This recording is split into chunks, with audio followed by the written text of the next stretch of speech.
Today's episode number 7 of The Caster. We've come a long way to get here, and here's how. Last time we said goodbye to John Finch, leaving us with just 2 contestants remaining. Throughout the entirety of the show, we've put everybody through the ringer, whether it's live commentary, putting on a patch notes show, doing everything it takes to be a caster, and it all comes down to this. GABRIELLA DEVIA-ALLEN and ROHNJOBERT. These are our 2 remaining finalists, and it's time to put everything all into one big ball. Can you build a team? Can you put on a show? And most importantly, perhaps, can you execute? Let's find who winds up on top. Who is the caster?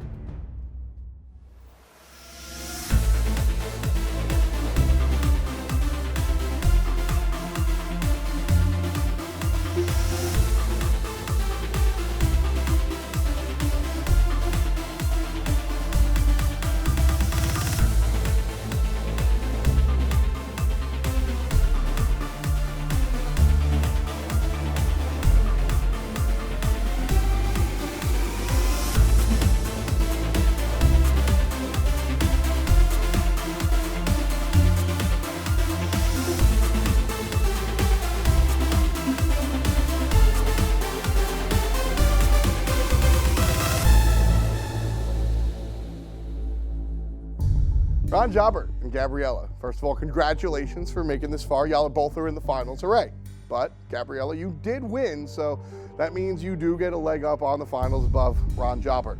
Now, commentary is not just a one-man or woman job, and frequently it's larger than 2 people as well. In fact, to put on a big production, you honestly need a squad of people. So for the finals, we're gonna give you that squad. Let me introduce you to a supporting cast. You might recognize them. They're your former friends, the 8 remaining members from the caster. So, as I normally say in picks and bans, option over to GABRIELLA. Take your first pick. John Finch. Good pick. Makes sense, right? Yeah. Almost good enough. There you go. He was the runner-up for the finals. I think that's a strong, strong pick. John's proven to be pretty well-rounded. That's exactly who GABRIELLA is going to take first in the finals. Ron, you saw GABRIELLA. She's Rabies. Bang! Actually surprising me a little bit there. I didn't expect that one, but said and done. Rabies is number 2. Dude right here. Gabby chose to opt with Freight Train, Shadowboy, and Patrick, while Ron went with ROG, MERLO, and Supersonic Blur. With the team selected, we'll head to All Fired Up, a local arts and crafts store here in Alpharetta, Georgia, for a bit of a different challenge. Obviously, I think you can tell, we decided to shift gears a little bit and have some fun here. And when it comes to commentary, specifically this challenge, it's all about teamwork, and it's all about, the bigger picture and getting together and working as a unit. And so to sort of introduce that is a man who's all about teamwork himself, the COO of Hi-Rez, it's Todd Harris. Hey. Well, congratulations, guys, for getting this far, for being part of this competition, and to our 2 finalists. Our players know SMITE is a game about teamwork. You're not going to win if you try to YOLO it up, right? It's all about your team. And for you guys, it's not just one man or woman behind the desk. You're going to be working with an esports team, a production team of 30+ people. So for this final challenge, it's pick an object, pick a theme, and as a team, craft something that you're proud of and you're proud to bring back to us as judges. And you've got 30 minutes. Go. I'm feeling pretty on edge today. It's the last day. It all comes down to this. There's a lot to do, and having to split off between not just preparing for the cast and what I'm going to do when casting the game, but also managing a team, it can be a pretty hard balance. Have you ever, drawn before? Yeah, I went to art school, These two I want to make sure everybody knows art school. Feel really confident. My crew, pretty much everyone on my crew said that they wanted to be with me because I'm the complimentary guy. We have that really positive energy, and honestly, I think we're gonna kill it. Got what I'm looking for here. Number 16. Yeah. Is it all even? Is every 300 even? Yeah, it's all even. Okay. So if I start here and then you go there. Do we have to do the base color first and then so maybe just do like a stripe around it. Sometimes she does kind of let some of the bigger personalities on the team, like Freight Train and Patrick, kind of like run over her just a little bit. And so, I mean, I recognized it and I try to help alleviate it when I see it happening. But I mean, that's kind of the only thing I think that could be a problem. I mean, she's strong, and she's trying to get the best out of everyone to make sure that she's gonna be putting herself in the best spot she can. Yeah. The flag is like, but we don't have like a logo. No, we gotta put the hand. We gotta get the logo. We have to do the logo. We're halfway through. You have 15 minutes left. Only 15 minutes. Retiring that one. That one just gets retired. Okay. Just do a base coat, like. Too bad I can't rap. My name is Patrick and I'm here to say we're gonna paint this dish in a rapping way. Are you guys rapping without rabies? I was gonna say, boy, you better put a beat on. Kill right now. Okay, I got you, Rabies. I got you, Rabies. Whoa! All right. You better start painting, boy. What the? I'm the hype man. I'm the hype train. It's real simple. I bring the energy. I bring the knowledge, and I bring the commentary. Do some Eminem in here, right? My bad. Yeah, man. Hold on. This brush is a lot. All right, teams, we're down to the final 5 minutes. 5-minute warning. Let's bring it together.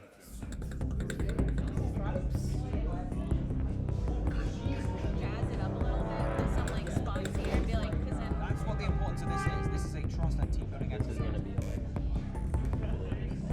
5, 4, 3, 2, 1. Paintbrushes down. Step away. To victory. All right, so you guys have had a half hour to go ahead and make your team whatever it is. Todd, you're the judge. Figure out any questions. All right, Gabby. I guess let's start with why'd you choose this object, and what's the story you're trying to tell with it? Awesome. So, first of all, we selected this object because the shape allows it to offer, there's clearly a supporting component with something that leaves a lot of opportunities. Then, when it came to decorating it, first of all, one thing that we all have in common, we're all part of the Hi-Rez community. We came here because we're aspiring to grow from where we began to what Hi-Rez is now. So at the base of it, we used what the original Hi-Rez colors were. So we have to put ourselves in between there somewhere, right? So with the base, we all kind of collectively agreed because while we are a team trying to serve as the captain role and they all feel supporting Mia as the captain, we have their colors represented here on the base as lifting that up and working collectively. So each of these different colors represents the different personalities and something new that they bring to the table. I'm pretty sure you can see me falling asleep in the background. Maybe there's a cut to me and I'm dead. It was rough. Just way too much nonsense. We can make that discovery and actually make the jungle our own. With that, constantly trying to achieve that top res, high res quality.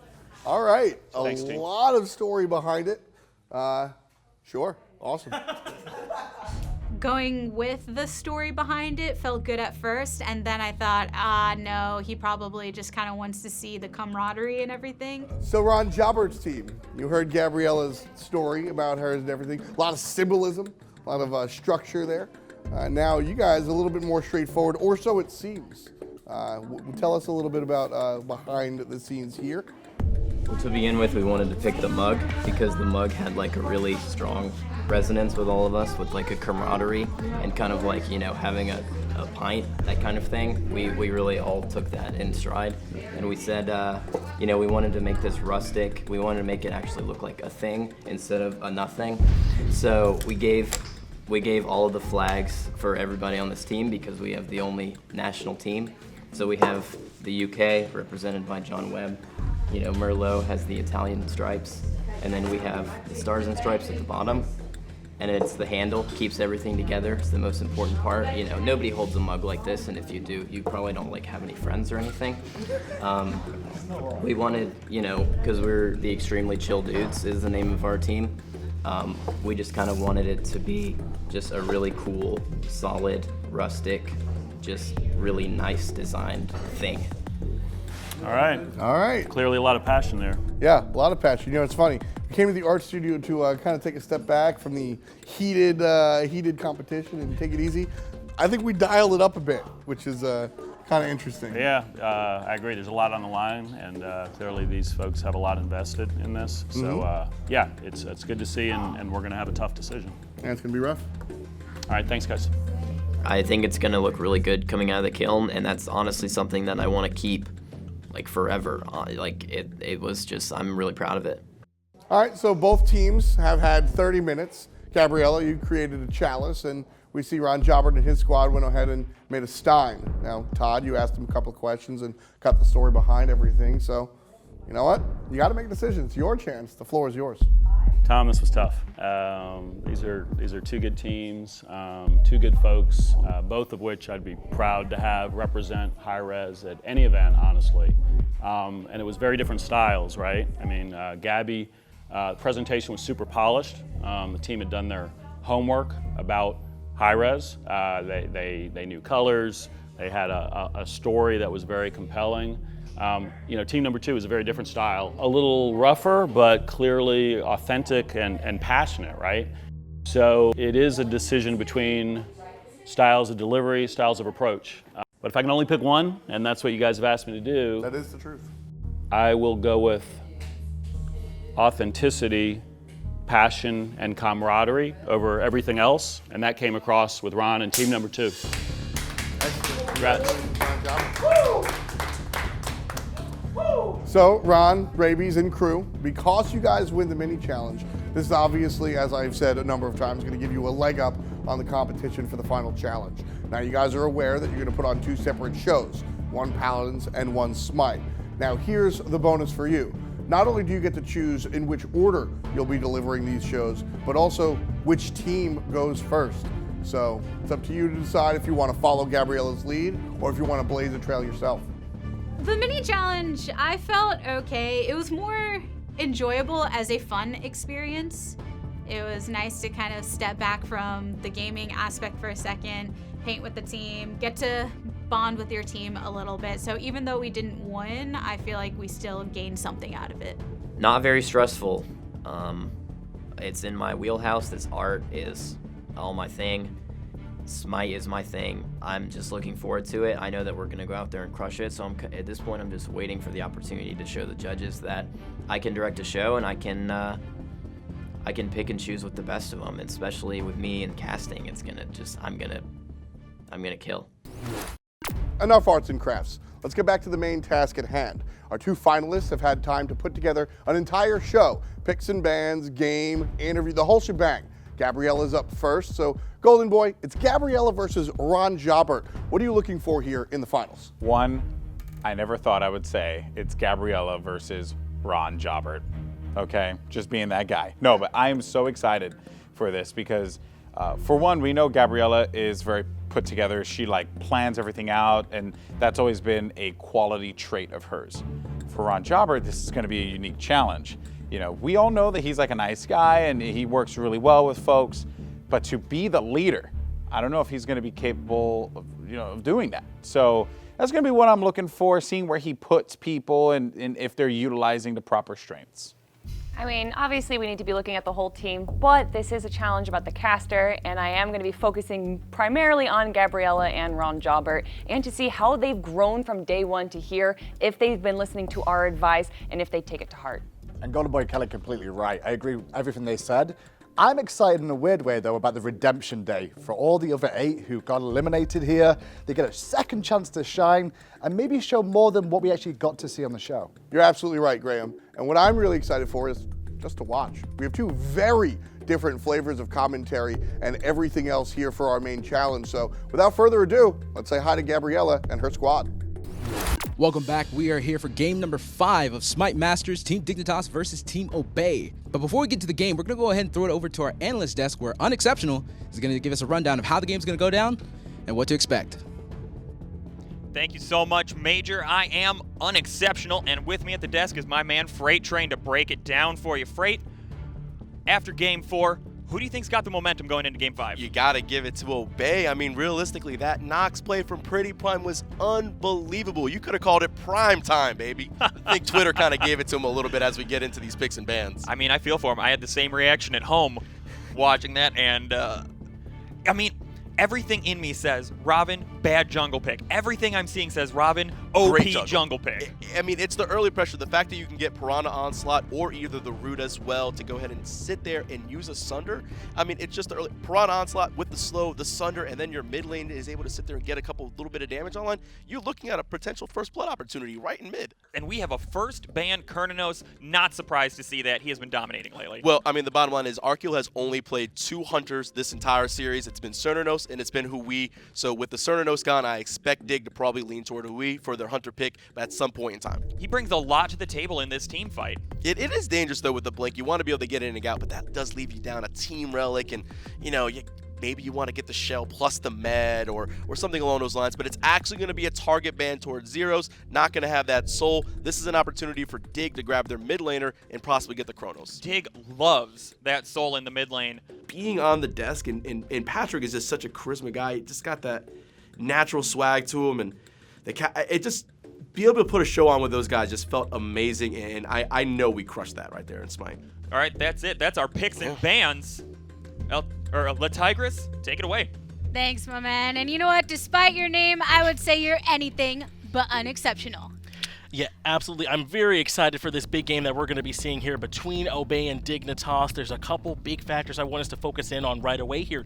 First is going to be that Nemesis coming out here on the side of Dignitas. They're going to need to get big things out of that Nemesis, slowing down those tanks on the side of Obey for them to get this win out. So do you think potentially the Nemesis is really going to be focusing in on Osiris, trying to get Maniac out of the equation, or potentially really zoning in on that Fafnir? Yeah, I think that there's a good chance we'll see Nemesis put some damage in on Osiris, because that's going to be over there on that solo lane side. Strong ganks onto Osiris to keep it down early, shred those protections. That's going to be big for them getting an early advantage here. We are ready to bring this game here for you now. Tigress, please take it away. Everybody, this is game number 5 of the finals. Obey on the blue side with Team Dignitas on the red side, as everybody's setting forth a bit of clustering over around the mid lane. Yeah, that's right. I love this from Obey. They like to group up early. There's a lot of high damage dealers from Dignitas, especially early games. They got to make sure that they're establishing control. But let's talk a little bit here about what we're expecting from both of these two teams. On Dignitas, if Zero struggles in this game, I don't see a way that they can win. They're going to be so reliant on him on that Thoth pick to make something happen. And then on the side of Obey, I mean, I'm looking at Pretty Prime here on that Vulcan, his signature god, to make some big ultimates happen. A lot of aggression already here on this left-hand side. Yeah, the duo lane getting some poke off early. You really want to make a statement saying, oh, we're the bulkier ones right now. We're going to take you on. But kind of what you said about Pretty Prime earlier, he can look real pretty on that Vulcan, that's for sure. I loved being on the desk, but I thought I was a really good caster for in the game. And then I heard Gabriella and John start casting, and I thought to myself, nope, they're better than I am. She made the right choice. Pretty sure Pretty Prime has some software installed there on his computer that lets him have his ultimates track you no matter where you are in the jungle. It just, or at least it certainly seems that way when you watch him play. They're just so accurate. One of the more telegraphed moves in Smite, and he still seems to get those hits off all the time. So I love seeing him on this guy. He makes it look so easy, and then you go try it yourself and you think, okay, I guess there's a reason that he's the one that does it. But some clearing of the waves here. You're really trying to get those pushes, so we know that the wave from Obey is pushing a bit in that mid lane to attempt to divert some attention. Emilzy, the only one local here on the side of Obey. He's going to have to use that hammer to try and stop this. Ultimate coming out from Arceal, rain down the sun, secure the Gold Fury. Dignitas does get it, but now the team fight's breaking out. Yeah, breaking out over here as we see a little bit of a throw-in by Pretty Prime from the sideline as Rom is taking to the skies, trying to get the hits over there, but they're a little too high for it to be super impactful. Yeah, my big story for this game here so far, as Dignitas does grab that Gold Fury and shrink the Gold Link down to about 1,000k. I wish she had thrown to me a little bit more, because if you're like, oh, well, what's going on with this thing, you know, it looks more like you're setting up your analyst rather than maybe you don't know as much about it. But I mean, she certainly had the energy. She was high up. She was, you know, casting the fights and everything. So I still think the cast went well. I just wish maybe she had thrown to me a little bit more, like deliberately or intentionally, so it played a little bit better, you know, to the people watching. Obey does drop the Portal Demon, but Dignitas have picked it back up, brought it down to about a quarter health here, and it looks like they're trying to bait Obey to commit, and Emilzy jumps in. Yeah, Mamilzy jumps in to try to get to that back line as we see the dragon is activated. Ataraxia taken to the skies, trying to get these hits down, and the suns are raining down as well. Some of the health chunked down for Team Dignitas. The jump in over from Maniac. Who is he going to focus on? We know that Trix tank is looking pretty low, but there's a variety right in the middle of Obey here. Some hop-ins, and we see there are 2 deaths on the side of Team Dignitas. A third one is Variety goes down as well. Big team member of the fight there for Obey. I'm going to call Fire Giant on that one. They managed to accidentally proc the Fire Giant, get the stun onto Variety there, and the Fire Giant drops a bunch of damage onto multiple members there, but a big wipe there in favor of Obey, able to clean up 3 kills, only dropping 1, along with securing that Portal Demon. That was the fight that we need to see this game break open. Dare I say, the Fire Giant got pretty fired up. I'm going to let you stay on that island there by yourself on that one. Yep, splitting up the team in that way to have to take care of multiple lanes is not a very good thing to have to do in any situation, but particularly against the team of Obey, who has put a lot of fire behind them. Yeah, I mean, they're the only ones that have gotten a Fire Giant, so they are the ones who are Fuego, if I do say so myself. They're waiting on that Portal Demon to spawn in one more time here. They'll secure that pretty easily, probably back, spend that gold they've been able to accrue here through those towers, and then come back in and start making a stand as the Fire Giant is a little bit less than a minute away from spawning here too. And I must say, the play coming out of Emilzy has been really good when hopping onto the back line. The support right. making such an impact here, and as the Portal Demon is going to go down in favor of Obey, if they want to make that quick rotation as soon as the Fire Giant is up to go for time number 2, it shouldn't be an issue. Seeing the damage coming down, Vulcan trying to do what he can, Fred having to back off as he is eliminated by Maniac. Maniac needs to be put into the asylum because he's really making an impact here. No, you're right. He has been correctly diagnosed as a Maniac here because his build is out of control. There was so much damage coming out there in that last team fight. You saw just one backfire from Vulcan was enough to bring Zeros down to about half health. So much control coming out from Emilzy as well on that Fafnir, and the right side Phoenix is going to fall like tissue paper as well as Obey looks like they want to back off before making their final push and breaking the base of Team Dignitas. It looks like it's all over but the crying here as Arco runs back to base and Obey take the Titan and secure this last game. Yeah, so Obey, our champions of this final. They have to be feeling pretty good, as we see already jumping up for the celebration. Can you blame them? I mean, Obey, what a story here, coming in to be the powerhouses of EU. It used to be Energy, but we got new kids on the block here now. Yeah, the new kids on the block are ready to drop that mixtape, impress us all. But I know some other people that'll impress you. So let's go ahead and throw it over to the analyst desk. Oh, baby, what a game. Obey taking the set. Pretty Prime and Ataraxia no longer the bridesmaids. Today they get to be the brides as they are the champions of the Masters land. I mean, that's incredible. This was by far the closest game in this 5-game set. Let me throw it to our Major League interviewer, Major, here with Ataraxia. Major here, standing next to Ataraxia, the Obey Hunter playing the Rama. And I really want to say that you all did a fantastic job. Congratulations again on the win. And above all else, I kind of want to ask, there was a couple of moments there that looked a little interesting, but more interesting is how slow-paced the game was. It took all the way up to 11 minutes for you all to get really going. I mean, was that respect for the other team, or was that more so just fear out of losing Game 5? It was definitely a bit of respect. I mean, we know we're at 2-2. Dig has some incredible players. Variety, a guy we're very familiar with. He can go off at any moment. And it's kind of just, I think, us getting into the game, don't want to make any early mistakes. This is such a, important meta to be strong early on that, we wanted to play a little bit more cautiously. So. And we thank you here from the Hi-Rez Studios as well as the production crew. We had a wonderful time with you all, and we greatly appreciate you all watching. Be sure to follow over on SMITE Game on Twitter to get all the updates on future tournaments and future events. But for myself and the rest of the crew here at Atlanta, signing out. I think the emphasis going into it was having fun, and everyone looked like they were having fun. I mean, I know I was having a really good time. I think we, as a whole, did really, really good. I think we destroyed it. I'm on top of the world right now. It was just, it was so good. I think overall, it came together really well.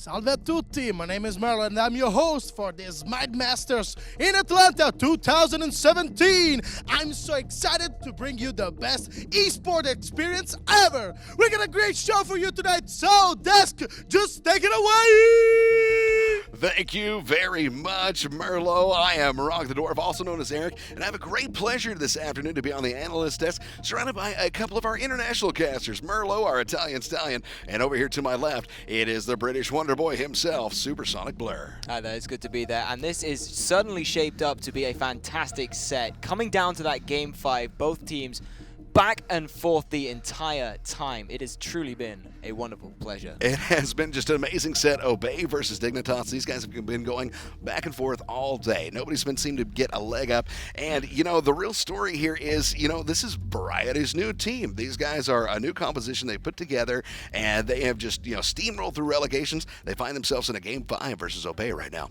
And, of course, we've got to mention that old rivalry going back. Variety was on Obey last year, coming into the World Finals, not able to pick up the win, finds himself this whole new team thinking he's got a better shot with it. So leaving that hole open in the solo lane, they managed to pick up Maniac out of retirement for it, which is, that's certainly something. It is great. And like you said, Maniac, new to Obey. We also have a Milzy, they're new to Obey as well. Oh man, that was so much fun. Just to be able to do that in that whole situation.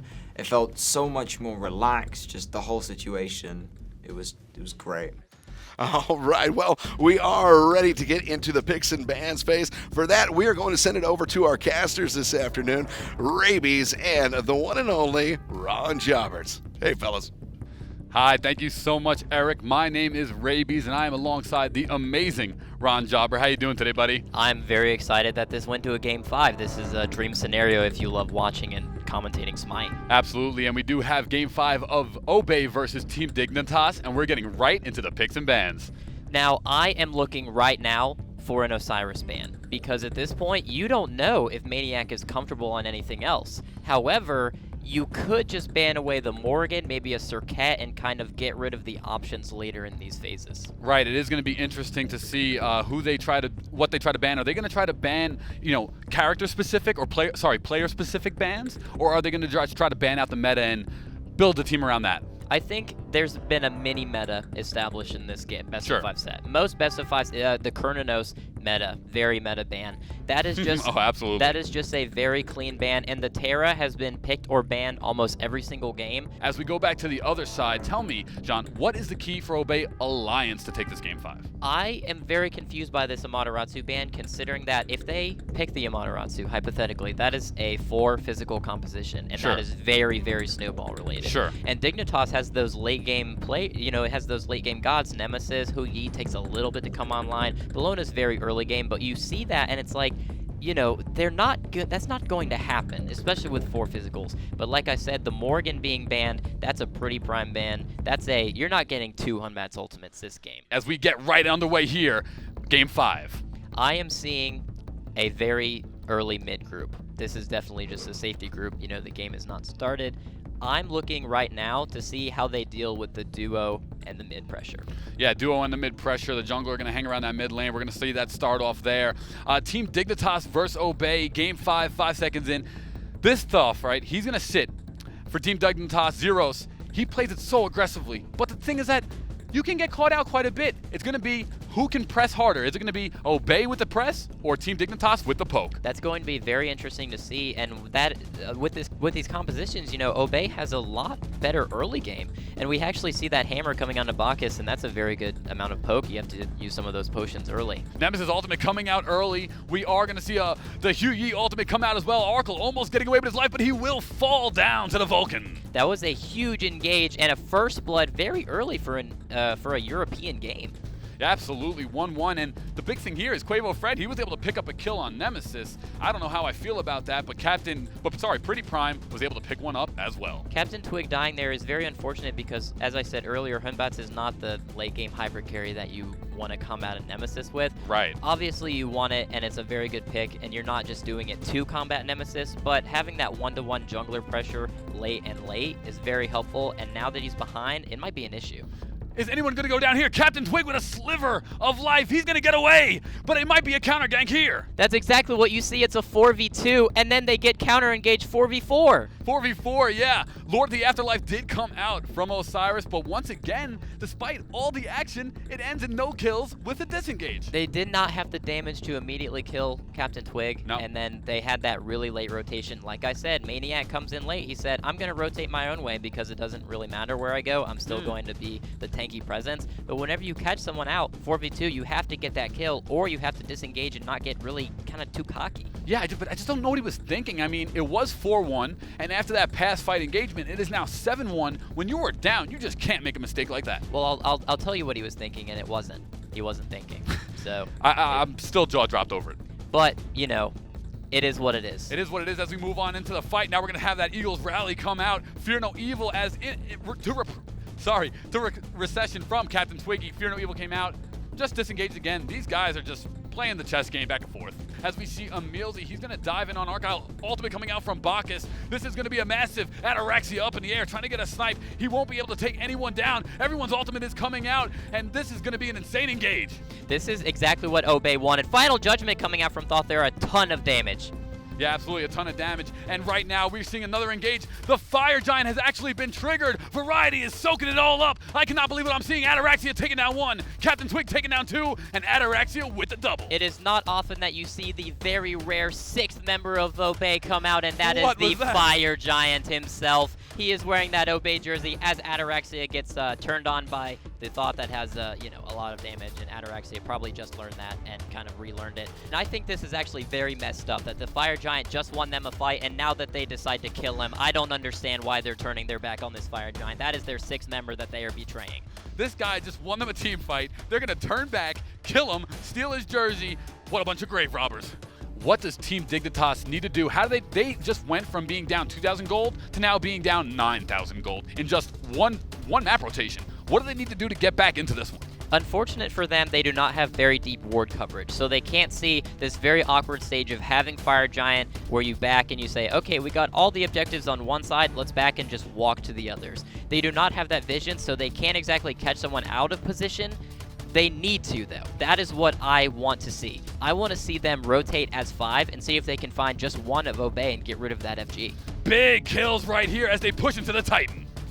And it's going to be game over. Game 5 goes to Obey. Exactly. Game 5, Obey doing so much work. Such a snowball effect for an early game team comp to combat that late game power. Wow. I mean, truly a comic game. We're going to go right back to the analyst desk.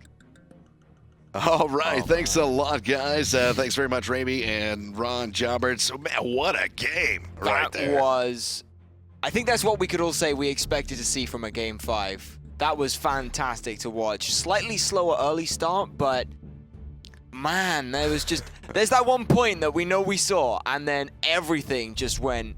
Everything came crashing down for Team Dignitas. That's right. Pretty Prime does pick up the Houyi, but immediately answered back the Nemesis picking up the Hun bots. Indeed. So they were able to sort of stall that out there, and it was an absolutely fantastic game. I do believe we actually have an interview right now, so. We sure do.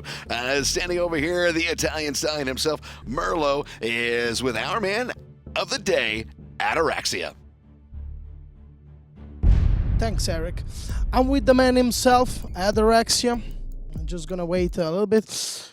Man, you are the man. I froze up thinking of how to try and throw it back to Rog, and so in the end I accidentally threw it over to Merlo for the interview at the end of it. It's one of those things where that's what the audience hears. You just have to kind of run with it and pray that your production crew is as good as these guys here. I want to know about that Fire Giant, man. That fight was so amazing, but also so dangerous. What do you think about that? I mean, I got to give it up to, I think, our frontline squad, right? You know, Millsy, Maniac, the way that they controlled the pace and the structure of the fight just gave me so much room to breathe. Allowed Pretty Prime to hit some big plays, you know, on the Fire Giant where, you know, Variety accidentally pulls it with the Mystical Mail. Those are the bounces that just seem to go our way. So, I mean, great fight. We just came out on the end of it. Let me just say, man, once again, you are the man. Well, guys, thanks for tuning in. From Merlo, that's all. Arrivederci. Feel really, really good. I was mainly excited to get everybody comfortable. And by getting everybody comfortable, I was able to just say, be yourself. We're the personality team, honestly. Killed it, nailed it, murdered it, whatever you want to call it. And that challenge was so much fun. We had a great time, really putting it all together, and I think it went really well. You had to do hosting, you had to do, panelists and analysts, etc. You had to, just cast the game. So it felt nice, it felt complete, So it's really up to us to stand out. And the cast was honestly really fun, like a lot of jokes, and that's just me, and doing really fun analysis, going super in depth. I love it. The biggest thing is going to be getting back into the mindset we were beforehand. I think we're all kind of on a high right now from the SMITE one, thinking we're really happy with that performance. So we need to go into Paladins with that same mindset we did before, where we didn't know how it was going to turn out. And that will be the biggest challenge.